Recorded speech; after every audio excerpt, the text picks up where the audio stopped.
Did you know that you have a nerve that plays a major role in how you feel day to day? This nerve plays a central role in how you respond to stress, how you digest food, how your heart functions, and even how inflammation is regulated.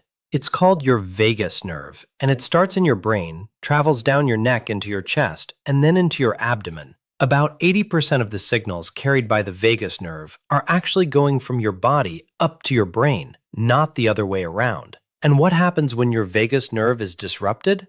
Well, it's going to lead to fatigue, and with the inflammation, it can lead to chronic diseases as well. I'm going to show you some simple, science-based ways that you can use to support your vagus nerve in your daily life.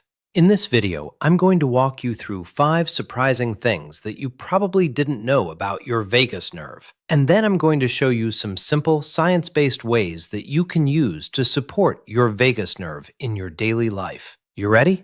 Let's go. Your vagus nerve is texting your organs. Now, this is going to surprise most people because most people think of our brain as sending signals to the body, okay? Those signals being sent like text messages, SMS. Your brain tells your heart what to do. It tells your gut what to do.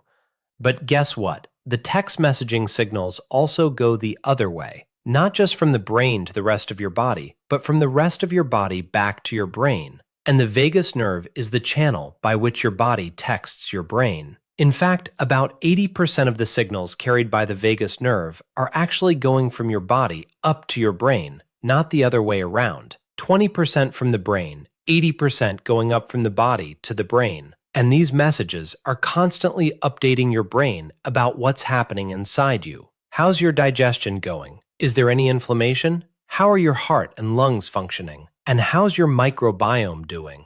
How are those signals coming along? So your brain's like a command center, receiving all this data, this information in real time. And when the signals are off, your brain has got to be making decisions based on incomplete information or inaccurate information. That's why you want to actually get the correct signals. With those correct signals from your organs up your vagus nerve to your brain is going to be able to course correct, adjust, and fine-tune how the rest of your body actually functions. All right? And guess what? You're not even going to be aware that this is happening. So, the vagus nerve is a communication system, but it's also a control system that your brain uses and receives information from. Your vagus nerve helps to control inflammation. Now, we know that brief inflammation, just a little bit of inflammation, can be beneficial. Like if you get a wound, it cleans up all the contamination in an area that's been injured, and then the inflammation goes away. But chronic inflammation, which doesn't go away, well, that's actually becoming dangerous.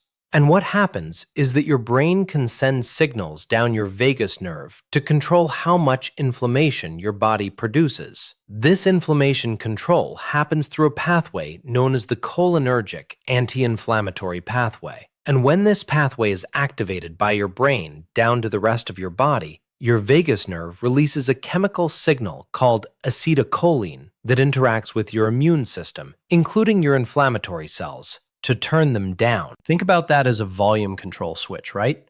Your vagus nerve releases acetylcholine. It turns down inflammation, just like lowering the volume on noise.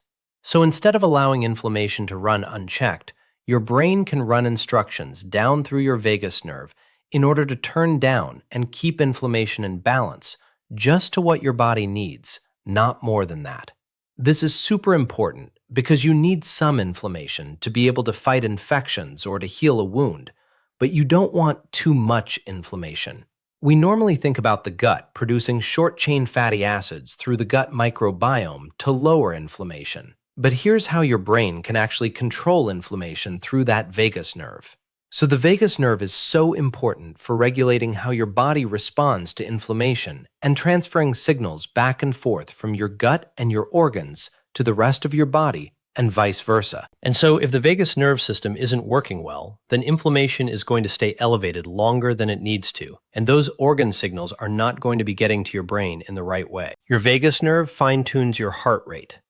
You might be surprised by that, right? Most of us think about our heart beating like a metronome. Boom, boom, boom. Steady, regular, keeping perfect time all the time. But guess what? That's not how a healthy heart actually works. It's not a metronome. In reality, your heart rate constantly changes its rate from one beat to the next. And that is something you may have heard about called heart rate variability, or HRV.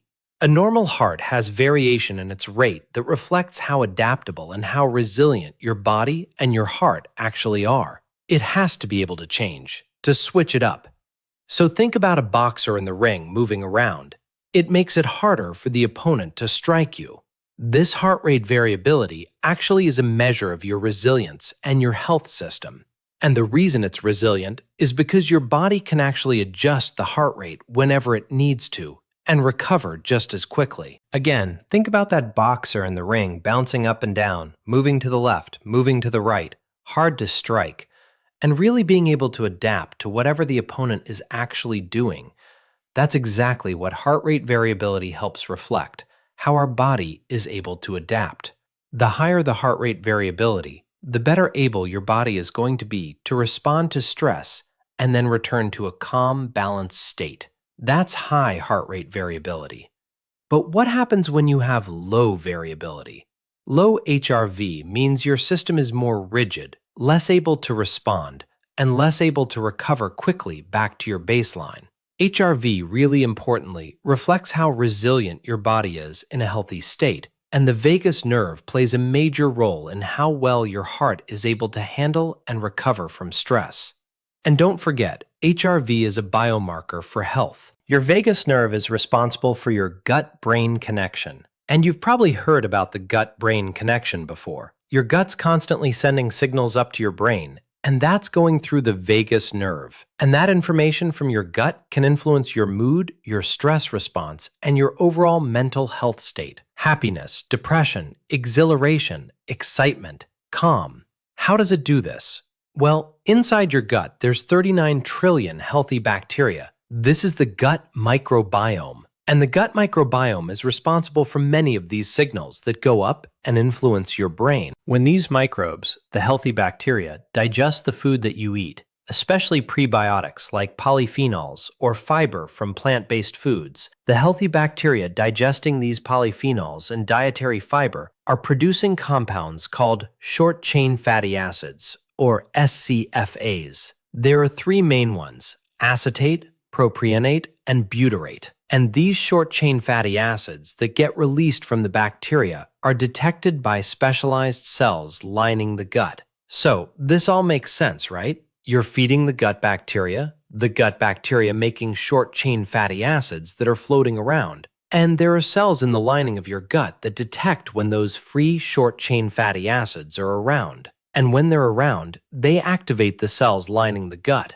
Those sensory fibers in the gut send a signal up the vagus nerve, which goes right up to your brain. The signals go right to the brainstem, which is really the stem. If you think about a rose, the stem is the brainstem. And that's basically a receiving station that relays the information to the brain areas. What are the brain areas that the vagus nerve communicates with? Well, the hypothalamus is one area, the amygdala is another area, and the prefrontal cortex is another area. What are all these parts of the brain? Well, they regulate stress and emotion. So the vagus nerve sends signals up into your brain to those areas that help to control stress, how you respond to stress, and emotion. So that's when you say you have a gut feeling. That's really what we're talking about. It triggers how your brain can affect your mood. Now remember I told you earlier that 80% of the signals that traffic along the vagus nerve are actually going from your gut to your brain. Only 20% start from the brain and go down to your gut. And that means whatever is happening in your gut directly influences how you feel, your mood, your stress level, your overall sense of mental balance. That's so important. We're beginning to realize your gut microbiome is in that gut-brain axis. And by the way, what about the other 20% of signals that go from the brain down to the gut through the vagus nerve? Well, guess what? Those 20% signals from the brain to the gut are helping to regulate digestion, your gut motility, the squeezing of the gut, keeping food moving down the tube, and also, just in general, how well your gastrointestinal system functions. So the vagus nerve is coordinating this two-way conversation. A lot of it from the gut up to the brain, affecting your mood, and on the other way, down from the brain down to your gut, controlling how well your gastrointestinal system actually functions. What this means is your gut does a lot more than just digest food. It's texting messages to your brain that can affect how you feel. Your vagus nerve is linked to your social well-being.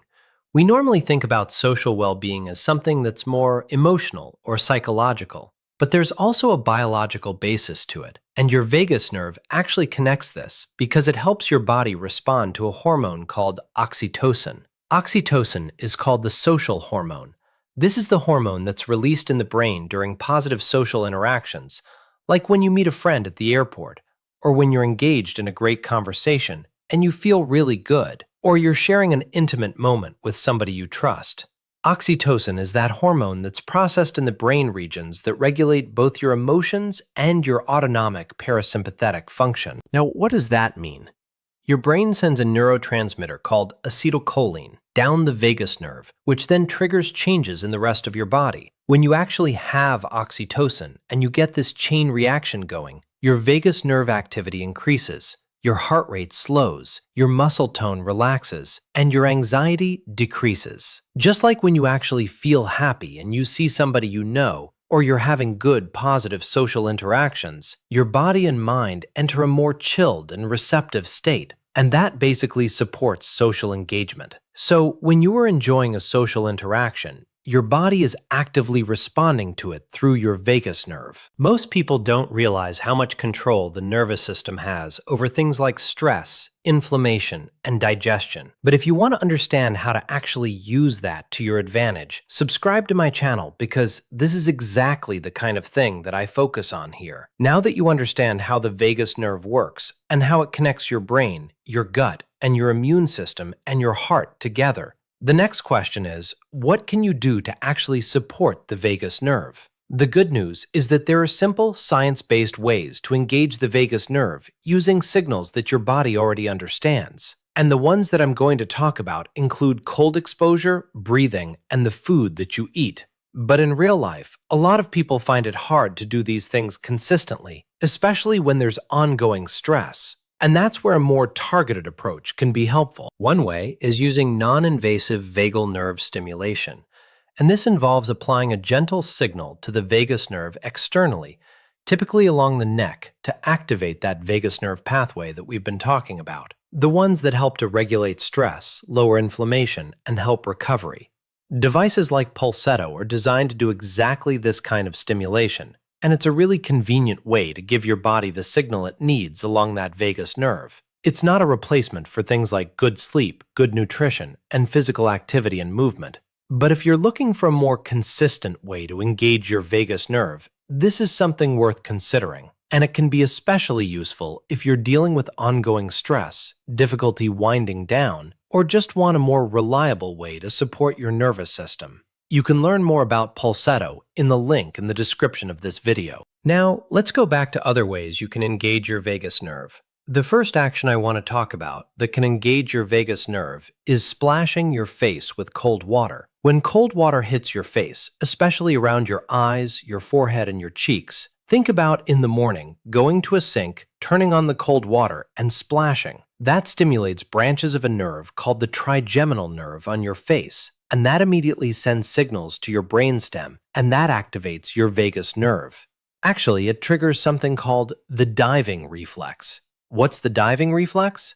It's a primitive survival reflex that actually was developed to protect your brain and your heart if you ever fell into cold water, like in a super cold river or lake. You get the diving reflex turned on automatically. What does it do? It immediately slows your heart rate down through your vagus nerve. And then your body shifts into a calmer, more relaxed state. So let me tell you how you actually do this in real life to be able to use cold water splash to stimulate your vagus nerve. Go to a sink, turn on the cold water, not super ice cold, but cold, and then splash your face so that the water reaches your eyes, your cheeks, and your forehead. You want your forehead covered. Just do it 2 or 3 times. Each splash should last about a second or so. This is enough for your skin to feel cold, and that's enough to activate the trigeminal nerve and trigger the diving reflex. Now, practically, what does this actually do?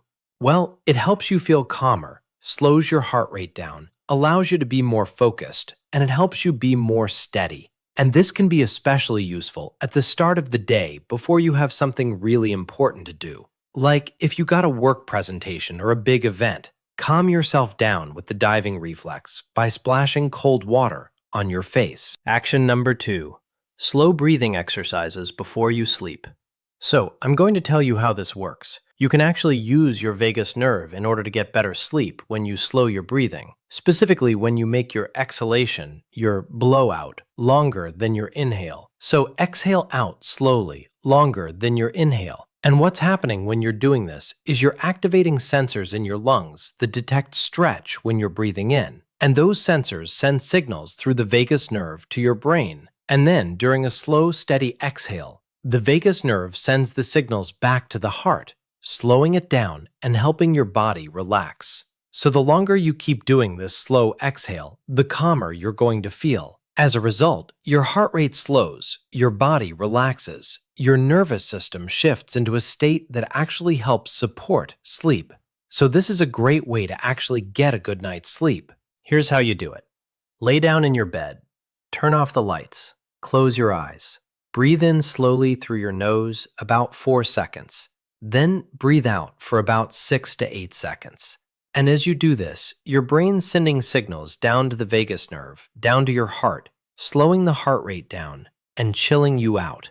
You do this for a few minutes. It's going to help you fall asleep more easily, I guarantee you. And it's going to improve the quality of your sleep. And while you're sleeping, all these repair processes are happening at the cellular level, with the immune level, and at the brain level. Action number 3.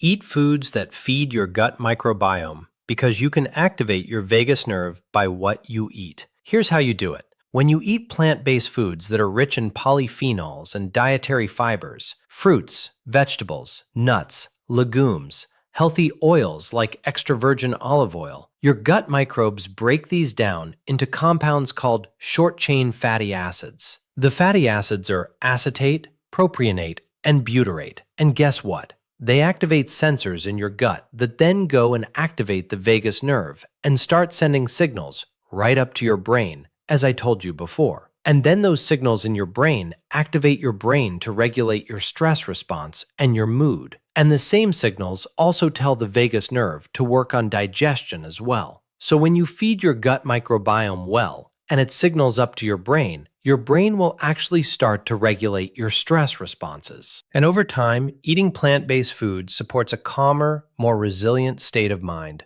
If you ever talk to somebody who's really changed their diet from ultra-processed foods to a largely plant-based diet, they'll tell you, "Man, I actually feel a lot better after a couple of weeks." This is partly why, activating your vagus nerve. So your vagus nerve is a super powerful system that can be influenced through your diet, as well as your breathing, as well as cold water, and it can help improve your quality of life, your calmness, and your overall health. If you want to understand how to use your vagus nerve and other tools to improve your health, subscribe to my channel, because this is where I bring you new ways that you can actually do in your own home every day to optimize your health and healing. See you in the next video.